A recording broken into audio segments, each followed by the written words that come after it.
The University of Virginia used FOIA exemptions to their great advantage to withhold, I'm guessing, quite a bit from their records of communications between UVA basketball coach Ryan Odom, Carla Williams, the athletics director at UVA, and Wally Walker, the deputy AD, involving former basketball staffers Kyle Guy and Isaiah Wilkins. I've been writing about these guys a lot.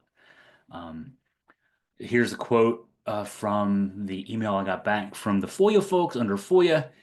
The University of Virginia shall withhold records when their release is prohibited by law, or the university may exercise its discretion to withhold records in accordance with a specific FOIA exemption.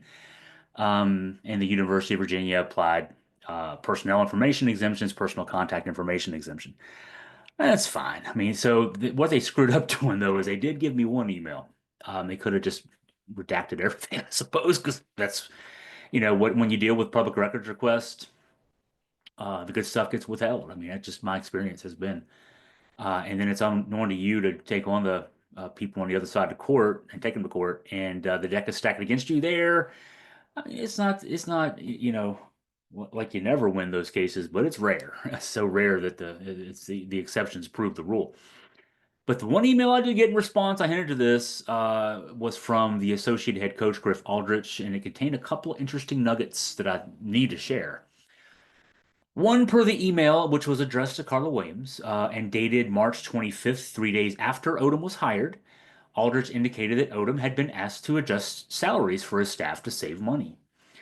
Here's a quote from the email. After discussion and review, Coach Odom adjusted salaries to reach a savings of $60,000. So it's not a lot. I mean, the athletics department budget for basketball, most recent year we have numbers 2022, 2023, was about $14 million. So 60,000 is not, I mean, it's, rounding error basically, but he was asked to save it. They did their job. Of note on that is that Odom's staff is getting considerably less line by line vis-a-vis the staff of the former head coach Tony Bennett. And from what we can read into Aldridge's email to Williams, Williams was asking Odom to pinch a few more pennies. I mean, again, pennies on the dollar here, really. So maybe they're trying to save money on what they're paying the staff to be able to put more money into compensation for student athletes slash mercenaries. That's all we can call them now. Um, I say we go with that, and not that we don't have the money to spend on basketball that Williams crowed about at the press avail following the rollout of Ryan Odom back, what would have been March 24th, day before this email.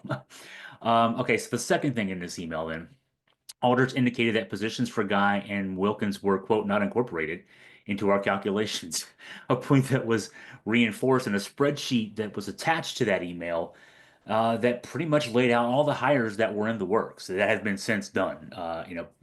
Pretty much the relocation of Odom's VCU staff to UVA, which is his prerogative. No, I'm not questioning that. The spreadsheet did list Guy and Wilkins by name under, quote, other staff considerations. But nobody over there is going to touch this with a 39.5-foot pole. But the narrative from the Odom camp that he'd offered jobs to Guy and Wilkins that they then turned down to look for other opportunities is not supported here, not in the least. From this lone email from Aldridge that they slipped up and gave me access to, Guy and Wilkins were not in the plans, clearly. Odom was asked to save money on his staff. He had his right-hand man send Williams a list of people he intended to hire, with savings on what he was going to pay them. The list did not include positions or money for Guy and Wilkins in the calculations. What's done is done. Guy and Wilkins both got jobs elsewhere. Life goes on. But no, the narrative that we were sold about those two being offered chances to stay is what some folks would call fake news.